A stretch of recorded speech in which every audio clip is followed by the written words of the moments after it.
आइए सुनिए, देखिए, समझिए सनातन सत्य। जैसी दृष्टि वैसी सृष्टि, दृष्टि विज्ञान।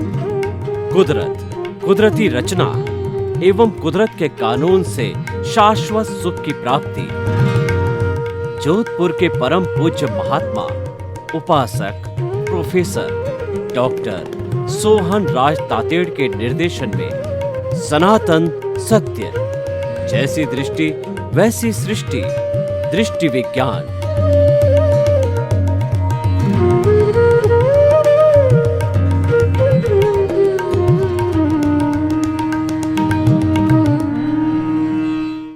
भाई और बहनों, मातृशक्ति को नमन। आज हमारा बहुत सुंदर विषय प्रकृति दर्शन ही ईश्वर दर्शन है।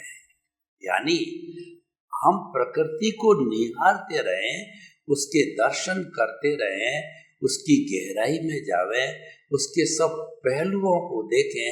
इसका अर्थ यही है कि हमारे को ईश्वर के दर्शन हो रहे हैं, हम ईश्वर का साक्षात्कार कर रहे हैं, ईश्वर से आशीर्वाद ले रहे हैं और ईश्वर को समझने की कोशिश कर रहे हैं।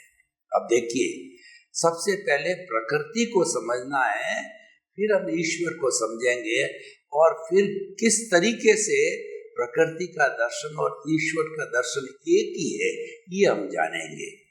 प्रकृति, ये प्रकृति किसको कहते हैं कि जो वातावरण जिसके जो इर्द गिर्द हम रहते हैं, हम का मतलब 84 लाख जीवा योनि के बर्थ प्लेसेस के असंख्य अनंत जीव जिस वातावरण में रहते हैं, उस वातावरण को प्रकृति कहते हैं, नेचर कहते हैं, पर्यावरण कहते हैं, एनवायरमेंट कहते हैं, सृष्टि कहते हैं, विश्व कहते हैं, कॉस्मोस कहते हैं, ब्रह्मांड कहते हैं। और मनुष्य का जो शरीर है वो इस सृष्टि का सर्वोत्तम शरीर है। इसीलिए ये पिंडे थे ब्रह्मांडे, ये कहा गया कि जो पिंड में है वही ब्रह्मांड में है, जो ब्रह्मांड में है वही पिंड के अंदर है। यानी अगर पूरे ब्रह्मांड को आप नहीं देख सकते, इतना विशाल है, तो उसके प्रतिनिधि, उसके रोल मॉडल जो है इस पिंड को देख लो। वही बात है कि जो पृथ्वी है वो पंचभूतात्मक है। पृथ्वी, जल, अग्नि, वायु, आकाश से निर्मित है और इन पंचभूतों से ही 84 लाख जीवा योनि बर्थ प्लेसेस के असंख्य अनंत प्राणियों को जन्म देती है, पालन पोषण करती है, बड़ा करती है। और वो समस्त प्राणी मन वचन काया की सारी क्रिया 5 भूतों से करते हैं। और जब 5 भूतों में विलीन हो जाते हैं आयुष्य पूरा होने पर, तो पृथ्वी में, जल में, अग्नि में, वायु में, आकाश में मिल जाते हैं। और इस पूरे ब्रह्मांड, पूरे पृथ्वी की जो एनर्जी है, कभी भी भूत भविष्य वर्तमान में एक क्षण भी कम नहीं होती है। मात्र रूपांतरण होता है, ठोस द्रव में बदलता है, द्रव गैस में बदलती है, गैस वाइब्रेशंस में बदलती है। इसीलिए आइंस्टीन ने कहा है कि E = mc²। इसका अर्थ ये है पूरे ब्रह्मांड की एनर्जी है वो m मतलब मास, c² कांस्टेंट है, यानी हर वक्त कांस्टेंट रहती है। ये कितनी बड़ी बात हमको समझने की है ब्रह्मांड के बारे में। इस ब्रह्मांड के 3 गुण हैं, वो है सत्व, रजस और तमस। और वही 3 गुण हमारे इस पिंड के हैं। सत्व का मतलब होता है कि वो स्थिर मस्तिष्क वाला, वो धार्मिक क्रिया वाला, समता भाव वाला और जो है शुद्ध चित्त वाला व्यक्ति कहिए या ब्रह्मांड कहिए। और रजस होता है, वह होता है चंचल। जैसे कोई व्यक्ति भी चंचल होता है, किसी बात पे स्थिर नहीं रहता, मन स्थिर नहीं रहता है, काम स्थिर नहीं रहता है, भटकता रहता है, विक्षिप्त होता है, चंचल। उसी तरह से पृथ्वी भी जो हमारी जो ब्रह्मांड है वो भी विचलित होता है। वो ब्रह्मांड विचलित होने का मतलब कभी सुनामी आते हैं, कभी भूकंप आते हैं, और कभी महामारी आती है, कभी अतिवृष्टि होती है, कभी अनावृष्टि होती है। ये सब चंचलता के मुख्य कारण हैं। और तीसरा जो है तमश गुण। तमश गुण होता है एकदम अंधकार, अज्ञान और हिंसा वाला गुण होता है। व्यक्ति जब तमश गुण में आ जाता है तो सारे अपराध करते हैं, उल्टे काम करते हैं, बुरा इंसान बनता है, दानव बन जाता है और वह राक्षस बन जाता है। तो बहुत सारा तमश गुण है। तो पृथ्वी भी तांडव नृत्य करती है। जब जो है भगवान शिव जी को देखते हैं कि दुनिया में अधर्म बहुत बढ़ गया, तो वो तांडव नृत्य करते हैं, तीसरा नेत्र खुलता है। तो उसमें जो जो लोग धार्मिक होते हैं, संत पुरुष होते हैं, उनकी रक्षा करते हैं, दानवों का नाश करते हैं। तो तमस गुण के कारण पृथ्वी हिलने लग जाती है। वो जो बात मैंने बताई, भूकंप है, सुनामी और महाकराने लग जाती है। इसका कारण क्या है कि जब दोहन किया जाता वो सहन नहीं कर सकती, सहन सकती उसकी सीजी सेंटर ऑफ ग्रेविटी जिसके ऊपर पृथ्वी जो सूर्य का चक्कर काटती है, तो वह जो है वो अतिरिक्त दोहन करने के कारण सीजी डिस्टर्ब हो जाती है। सीजी डिस्टर्ब होने के कारण वो तमस गुण पर आ जाती है। तो ये पिंड और प्रकृति की बात हो गई। तो अब जो है हम प्रकृति को देखें तो सारा प्रकृति का दृश्य बड़ा वियंगम है। मैं आपको प्रकृति के दर्शन कराता हूँ। हमारी पुरानी जो गुरुकुल शिक्षा प्रणाली थी उसकी आपको बात बताता हूँ कि जो बड़े बड़े वाल्मीकि ऋषि हुए हैं और जो है जितने भी बड़े ऋषि हुए हैं, वो अपना आश्रम जो है नदी के किनारे प्राकृतिक वातावरण के अंदर कुटिया बनाया करते थे और उसका दृश्य कहता था। नदी कल कल बह रही है, झरना बह रहा है, पहाड़ी की गोद में है, चिड़िया चहचहा रही है, मोर नाच रहे हैं, चारों तरफ जो है ग्रीन रंग की ग्रीनरी है, अलग अलग रंग की तितलियां हो रही है और पशु पक्षी आराम से घूम रहे हैं और आकाश भी साफ है, सुथरा है। इस तरीके से वो प्राकृतिक जीवन जो है वो जब देखते हैं तो गुरुकुल की याद आती है। और वो प्रकृति जो है हम लोग विनम्र बनने का जो है वो हमें लेसन देती है, पाठ पढ़ाती है। तो कई बार क्या होता है कि जब लोग सांसारिक जीवन से दुखी हो जाते हैं तो वो हिल स्टेशन पर जाते हैं। हिल स्टेशन पर सारा प्रकृति की गोद में चले गए और प्रकृति को जब निहारते हैं तो एक तरीके से ईश्वर के दर्शन हो जाते हैं, उनका चित्त प्रसन्न हो जाता है।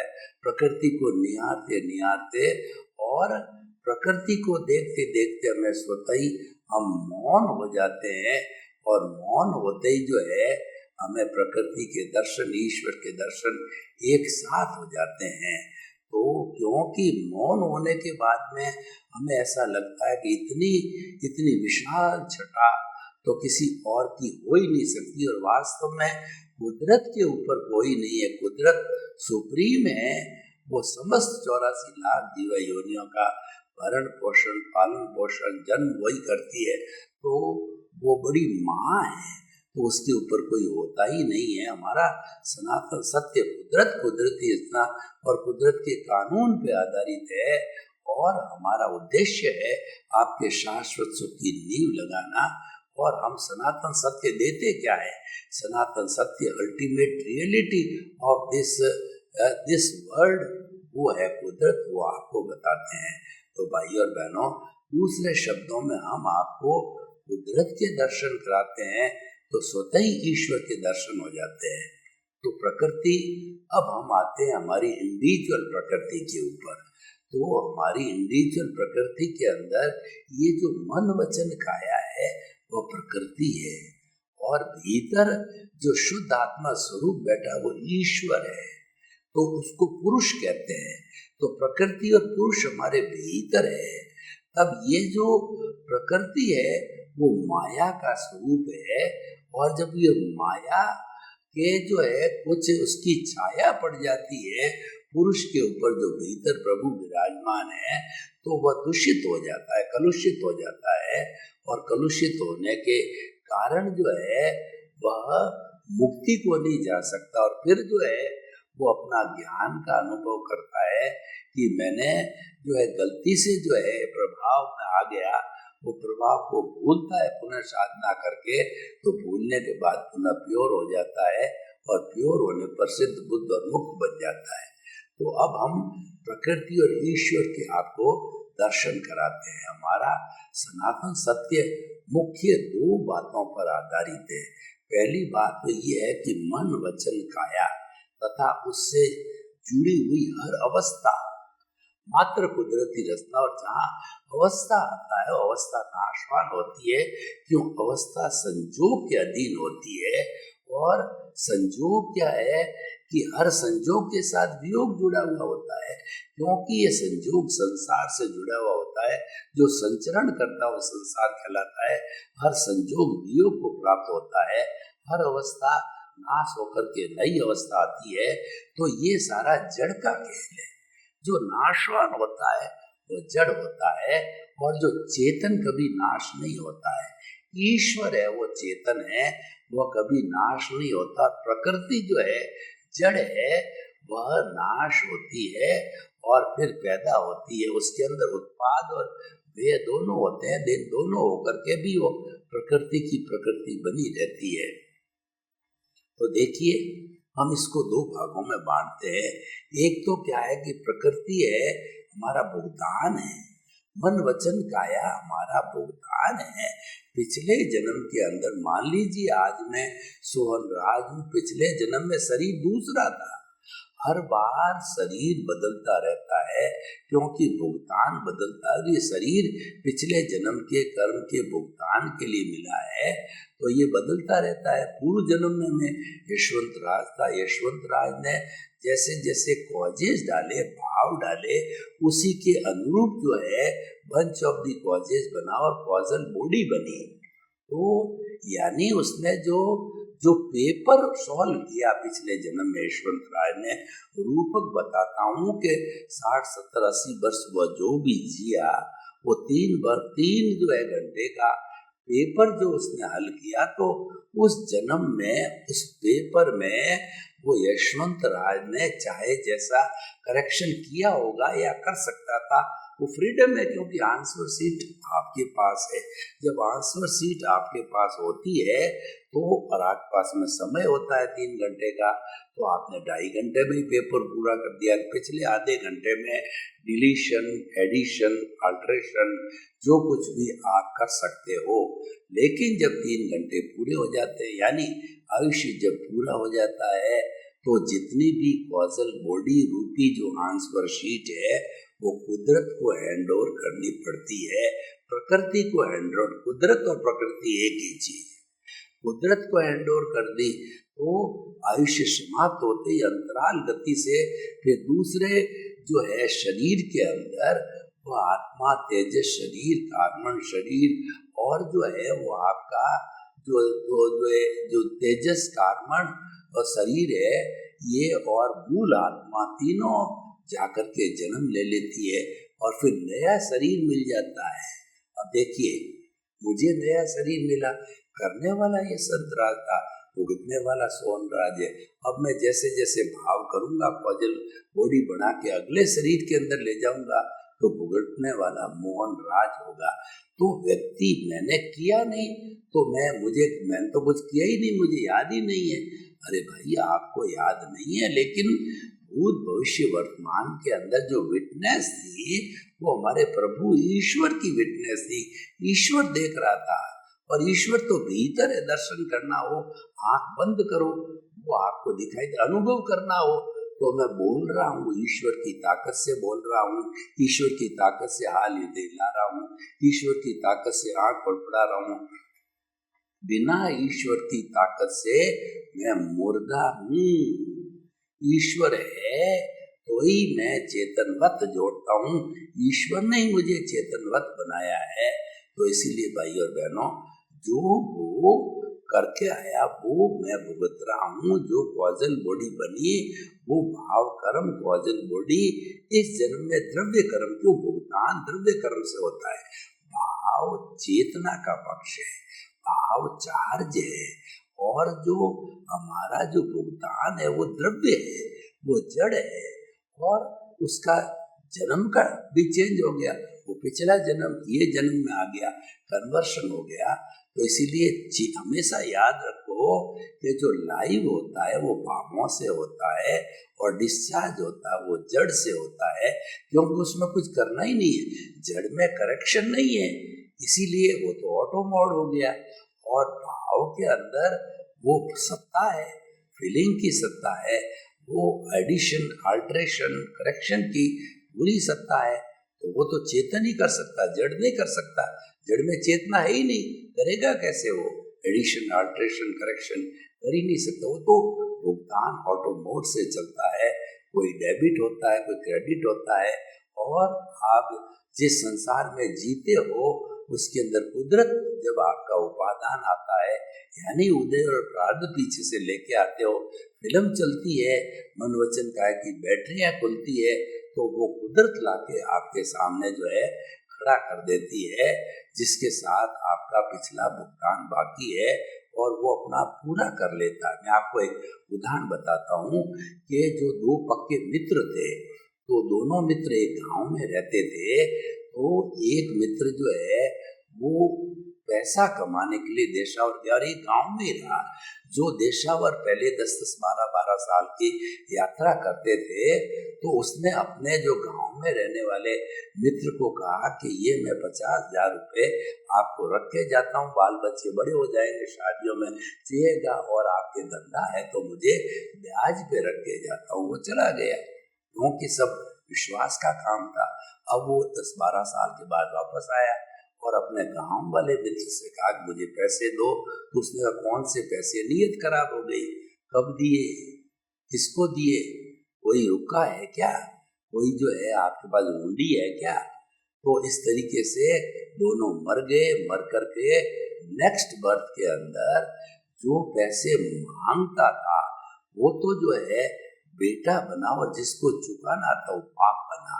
तो पहले ही दिन से वो बेटा जो है बीमार रहने लगा, डॉक्टर का खर्चा और उस पर ट्रीटमेंट दवाओं खर्चा होते लगा।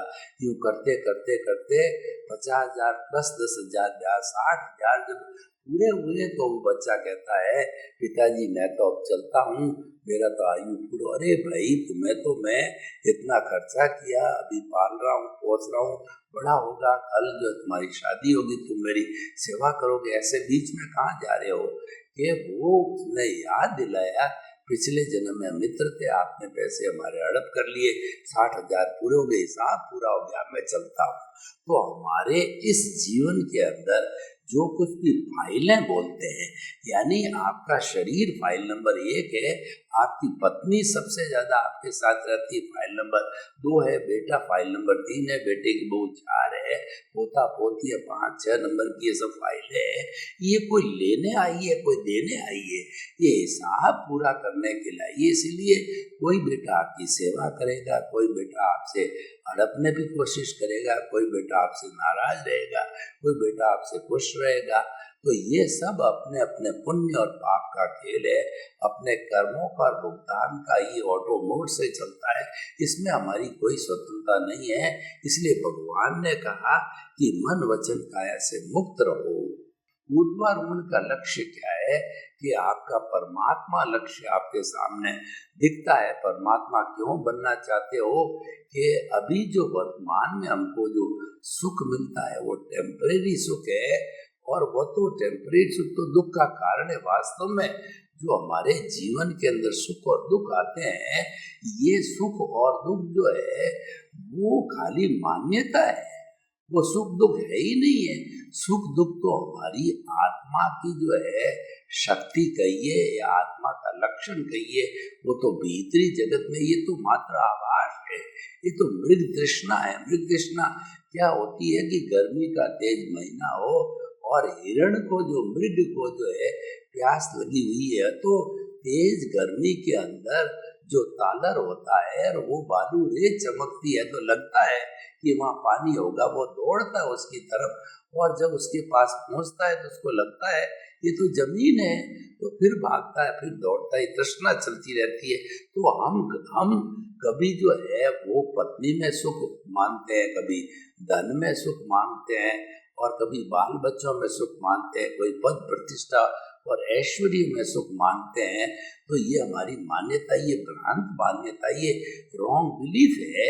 तो जब हमको राइट बिलीफ का पता चल जाता है तो कि हम मालूम पड़ता है कि कस्तूरी की मृग ज्यों, मतलब कस्तूरी मृग की नाभि में होती है।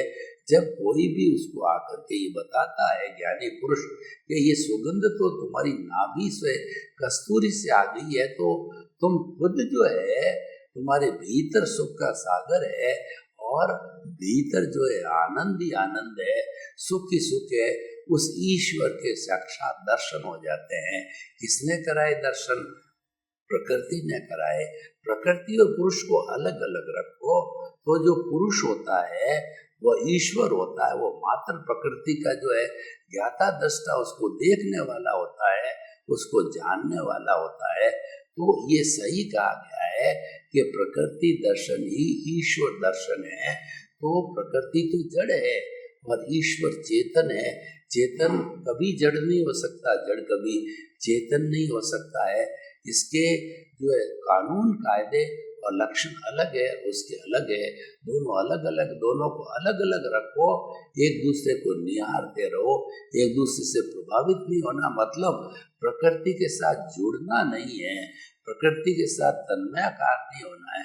तन्मयाकार हमें होना है वो चेतन के साथ में होना है कि मन वचन काया से मुक्त, ऐसा मैं शुद्ध आत्मा हूँ, शुद्ध आत्मा स्वरूप में रहना। और प्रकृति को कैसे मानना है कि मन वचन काया तथा उससे जुड़ी हुई हर अवस्था मात्र कुदरती रचना है, जो कि व्यवस्थित है। ये तो आने वाली है, जाने वाली है, नाशवान है, ये अपना काम कर रही है। ये तो जड़ है, ये तो भुगतान है, चल रहा है, लेके आए है, चलता रहेगा। तो उसको देखते रहो, क्योंकि आप उसमें फेर बदल करेक्शन कुछ भी नहीं कर सकते हो, इसीलिए आप उसको देखते रहो, देखते रहो। तो इस तरीके से जो है हमने प्रकृति के माध्यम से ईश्वर के दर्शन किए। तो हमारा विषय है कि प्रकृति दर्शन ही ईश्वर दर्शन है, वो बिल्कुल सही है। एक दूसरे से जुड़े हुए होते हैं और एक दूसरे के पूरक होते हैं, एक दूसरे के साथ रहते हैं। प्रकृति और ईश्वर दोनों साथ रहते हैं। मन वचन काया जो है ये प्रकृति है, और भीतर जो बोल रहा है, जिसकी ताकत से हम बोल रहे हैं, वो चेतन है। हमारा शरीर जो है ये चेतन और जड़ का मिश्रण है। इन दोनों को बीच में जो फेविकोल ने जोड़े रखा वो अज्ञान है, वो मिश्र चेतन है, वो हमारा कार्बन शरीर कॉजल बॉडी है, वही जोड़े हुए है। इधर कॉजल बॉडी जो जो बढ़ती रहेगी, जो जो हमको ये जन्म जन्मांतर में घुमा रही है और घुमाती आएगी, और जो जो ये घटता रहेगा, घटता रहेगा, तो घटता रहने से जो है ये एक दूसरे से मुक्त हो जाएंगे। यानी जो है जड़ जड़ के साथ चला जाएगा, चेतन चेतन के साथ चला जाएगा। इसलिए हम दोनों को मुक्त रखना है, अलग अलग रखना है। अलग अलग रखेंगे तो दोनों शुद्ध रहेंगे, और जब मिश्रण कर लिया तो दोनों अशुद्ध हो जाएंगे। तो इसीलिए भाई और बहनों, अब बहुत ही सुंदर विषय है। आप हमेशा जो है वो जो है कुदरत माइंडेड रहो, कुदरत से कुदरत के कानून पे चलो। ये और ये मानो कि जो कुछ भी मेरे जीवन में जन्म से मृत्यु तक चल रहा है, ये तो कुदरती रचना है, कुदरती करा रही है, तो मैं उससे बिल्कुल मुक्त रहूं। यानी जब कभी हमारे को किसी ने, देखिए इसकी प्रैक्टिकल एप्लीकेशन क्या है कि हमारे को इस जीवन के अंदर कोई गाली देवे, कोई तिरस्कार करे हमारा, कोई हमारी प्रशंसा करे, तो हर परिस्थिति में हमको सम रहना है। हमको जो है हर परिस्थिति के अंदर अपने आप को डावाडोल या डिस्टर्ब नहीं करना है, संतुलित रहना है। जितने जितने हम संतुलित रहेंगे उतना मन वचन काया से मुक्त रहेंगे, और उसके साथ साथ में प्रभु के दर्शन भी करेंगे कि मन वचन काय से मुक्त ऐसा में शुद्ध आत्मा स्वरूप के दर्शन को तो अमूर्त है, लेकिन उसको रियलाइज किया जा सकता है और हर व्यक्ति रियलाइज करता है। जो हर व्यक्ति जो इस चेतन तत्व उसके भीतर है वो रियलाइज करता है, क्योंकि जब कोई भी वो कार्य करेगा, बोलेगा, खाएगा, पिएगा, उठेगा, बैठेगा और थोड़ा सा वो दिमाग से चिंतन कर रहेगा कि ऐसी कौन सी शक्ति है जिसकी ताकत से मैं कार्य कर रहा हूँ, तो तुरंत में समझ में आएगा कोई एक विशेष शक्ति है जिसकी ताकत से कार्य किया जा रहा है। वही चेतन तत्व है, वही प्रभु है और वही ईश्वर है। और कौन कर रहा है? दूसरी बात समझने की है, करने वाला शरीर है, वह प्रकृति, वो जड़ है। सर्वे भवन्तु सुखिनः सर्वे सन्तु निरामया। लोक के सब जीवों को सुख मिले, शांति मिले, आनंद मिले, प्रेम मिले, सौहार्द मिले और सभी मिलकर के हम इस धरा पर वसुधैव कुटुम्बकम की पुनर्स्थापना करें। आपके प्रति मंगल भावना, शुभकामना। ओम शांति।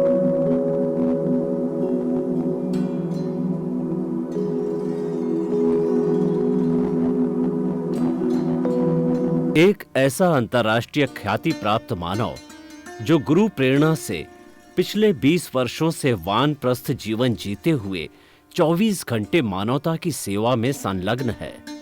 एक ऐसा मानव जो अभी राष्ट्रीय, अंतर्राष्ट्रीय टीवी चैनलों पर 7,500 एपिसोड के माध्यम से सनातन सत्य, आत्मविज्ञान एवं पुनरुत्थान, व्यवहार एवं निश्चय जगत के जीवनोपयोगी विषयों पर हृदय स्पर्शी प्रवचन कर चुका है।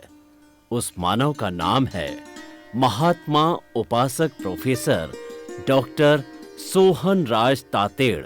प्रोफेसर तातेड़ द्वारा योग, दर्शन, शिक्षा विषयों पर रचित पीएचडी स्तर के 250 शोध ग्रंथ भारत के 100 प्रतिष्ठित विश्वविद्यालयों में शोधार्थी पढ़ रहे हैं तथा वे सभी शोध ग्रंथ वहां की सेंट्रल लाइब्रेरियों में उपलब्ध हैं। महात्मा सोहन राज ने अभी तक हजारों स्कूलों, कॉलेजों, विश्वविद्यालयों एवं संस्थाओं में सेमिनार, वर्कशॉप, कैंप लगाकर लाखों विद्यार्थियों को योग, दर्शन, शिक्षा का प्रशिक्षण देकर उन्हें सुसंस्कारित किया। डॉक्टर तातेड़ ने भारतीय संस्कृति उत्थान के 4000 से अधिक समसामयिक विषयों पर आर्टिकल लिखकर ऑनलाइन जर्नल, पत्रिकाओं, वेबसाइट्स पर प्रकाशित किया, जिसका उपयोग लाखों पाठक कर रहे हैं। उपासक तातेड़ के 5000 से अधिक आज का सुविचार, आज का शुभ संदेश, आज का मंगल भावना योग आदि चिंतन websites, Twitter, blogger, Facebook, YouTube माध्यमों से लाखों लोग अपना जीवन निर्माण कर रहे हैं। मानवता के मसीहा ऐसे महामानव महात्मा सोहन राज तातेड़ के प्रोफाइल को अभी तक विश्व के 20 लाख दर्शक यूट्यूब पर, 12 लाख गूगल पर एवं लाखों दर्शक फेसबुक, ब्लॉगर, ट्विटर और इंस्टाग्राम पर देख चुके हैं।